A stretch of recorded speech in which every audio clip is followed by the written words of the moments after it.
And welcome to Mike Ferry TV. It is the week of February 26th. The time is going by fast. I say this every week, that we are now just about to have 2 months out of the way.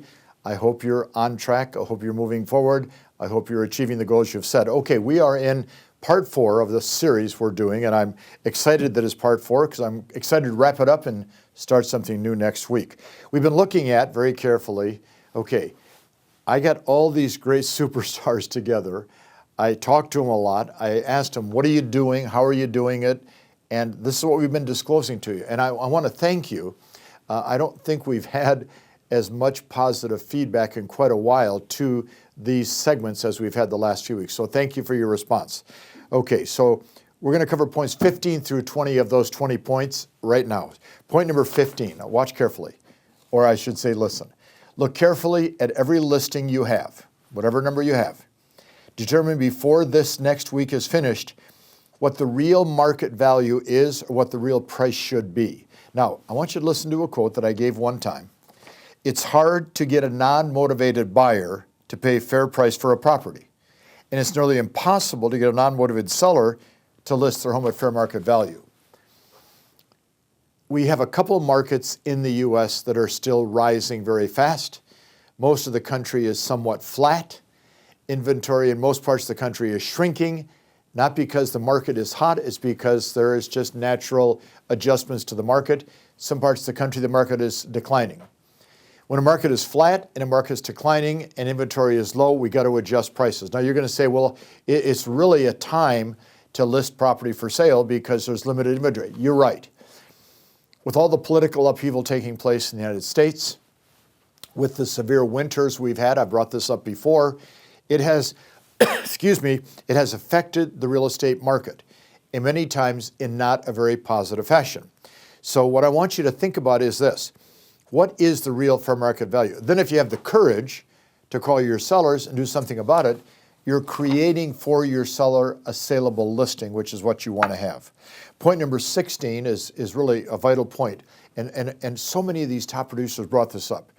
Every month, once a month, take an hour. It can do it in an hour because of technology today, and reevaluate the marketplace. This tells you a lot about things, including where you should be putting your time in lead generation, or in essence, what areas are selling and what are not. The trouble with, for example, a geographic farm. You have 500, 800 homes in a neighborhood, and you work it nonstop. Every day, you're diligent, you're out there, you're passing out flyers and postcards, and you're knocking on doors and door hangers, and you're making phone calls.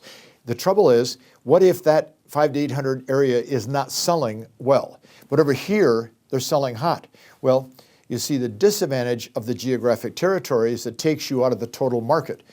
Because of technology today, you can work any place within 25, 30, 40 miles of your office, which you can do. But you have to evaluate the market to see what is selling and what is not.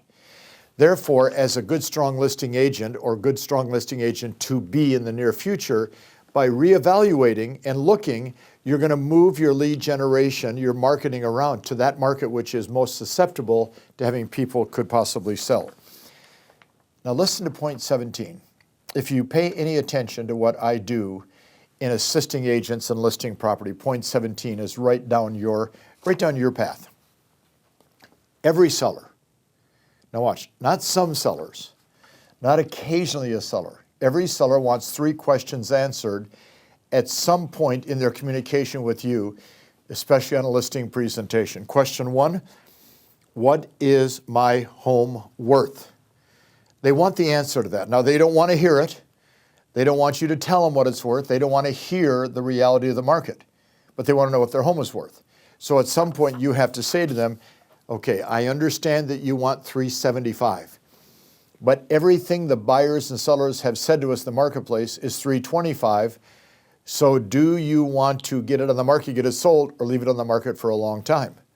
What is my house worth? Second question, how long will it take to sell? What I want you to think about is this.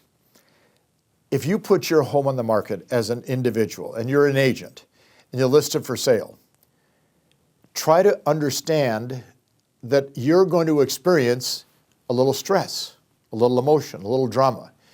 Is it going to sell? Who's going to show it? What kind of offer will I get? Is it going to be shown often?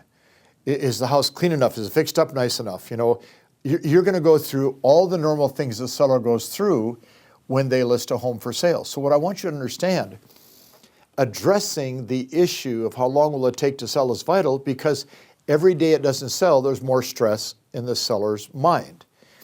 That stress comes back at saying something to you that you may not like. Why do we stress weekly communication with all of our sellers? To reduce the stress, keep them knowledgeable.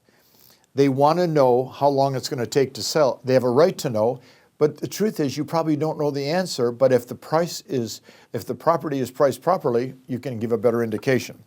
And then, of course, question number 3, what are you going to do to get it sold? Well, you know, we're going to put an MLS and put an ad in the paper. Whoa. Put it on the World Wide Web. Whoa. Well, you got to have a plan. You got to have an action plan, a sales plan, a marketing plan. Here's the steps I take when a property is listed for sale.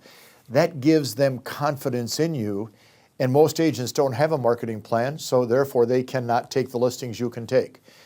What is my house worth? How long will it take to sell? And of course, what are you going to do to get it sold? We answer those 3 questions, we're going to get a lot of listings, and you're going to have the confidence to do it time and time again. The 18th point, which really came up among all these superstars, the strongest and most productive salespeople, period, are masters of scripts and dialogues. They know what to say. They know what has to be said to get a contract signed. When we know what to say, we can go out and do what we're supposed to do. It's a hard one, okay? How many thousands of times have I said, we're independent contractors. You can't tell me what to say. You can't tell me what to do. And as a result, most of us plug our ears. We will not listen to the fact that if you have a good script, you're ahead of the game. I'm fascinated by the fact that this industry chooses not to present strong sales scripts to you to use. We present strong sales scripts. Go online, download them if you don't have them. But the stronger the sales script you have, the better chance you have. So therefore, the strongest salespeople, they may not use Mike Ferry scripts. I understand that. It's okay. But they have a script. They have strong scripts and dialogues. They use them all the time, and that is where the confidence comes from. Point number 19 is a great one, and you're gonna probably contest it. I understand that. And you're gonna contest it because you've seen people that are operating with this problem in their business every day. Set your ego aside. Set your ego aside. Give respect and support to the people that support you in your transactions. Your title sales rep, your loan officer, your escrow officer, the affiliates that are vital to making your business work need to be supported in return for the work they do. At the production retreat back in January, Monday afternoon from 1 o'clock until 4:30, I did a thing on team building. I'm going to do that for you guys in the next couple weeks. I'm going to capsulize it into a two or three part segment for you. This whole concept of building a team. And I have to tell you, and I'm going to repeat this time and time again, 99% of agents should not have a team, period. And yet there's speaker trainers, coaches that say, when you get your license, start building a team immediately. It makes no sense whatsoever. So what happens is the ego drives you to saying, well, man, I had a conversation this morning with a broker. Interviewed an agent a couple days ago, and the agent said, here's what I want to do. I'll come to work for you on a 90% split, and I'm going to build a team of 40 to 50 agents to work for me. The broker said, wow, okay. How long in the business? 2 years. How many deals in 2016? 2. Well, there's a big gap between fantasy and reality. And that is, of course, fantasy land, or it's ego land, okay? I want you to think about this. There are people that support a transaction, and that is the affiliates in the business. You support the affiliates, and all of a sudden you have more time to do more deals. But you got to set your ego aside and say, hey, thank you for the work you do. And point number 17, I wrote it this way. During the calendar year 2017, develop and use a strong personal plan system for learning how to refine your skills, learn new skills, and become a great salesperson. Earl Nightingale, 45 years ago, said to me, You got to have a plan on how you're going to grow and develop yourself. I said, well, I went to a seminar. And he smiled and said, I know, but you have to have a plan. What is your system for learning? So I wrote down, for example, read more great books, join or form a mastermind group, have more role-play and practice, go to 3 or 4 Mike Ferry seminars a year, get accountability partners, okay? Watch on YouTube some of the great material that is being presented by great speakers like myself. I think we have 300 different videos on YouTube. If we commit to that learning process each week, each month, each year, our confidence keeps increasing and our production will follow. Now, here's what's fun, okay? So I presented these 20 points between 9 and noon on Monday, I think it was January 16th in San Diego, in front of 2,284 people at our production retreat. Some of you were there. And I said, how do you like these 20 points? Everybody, those points are great, Mike, they're great. I said, okay, now let me share something with you. I did this survey with these 150 agents, listen carefully, in November of 1995. And I presented them to the audience in January of 2017. What is that, 22 years later? Okay? And the audience went, what? I said, no, I wrote this material. I wrote the report. I sent the report to several thousand customers that I've gone through with you guys and gals. I wrote this report in 1997. Now think about that one. 1997. And they all went, oh my gosh, I can't believe it. I said, why can't you believe it? Well, everything you said applies to today. Why? Because the fundamentals of selling never change. You got to manage your time, you got to prospect, you got to do lead follow-up, you got to pre-qualify, go on listing presentation, show property to buyers. You got to make a strong presentation, you got to handle objections, close the sale, negotiate the contract, you got to start over.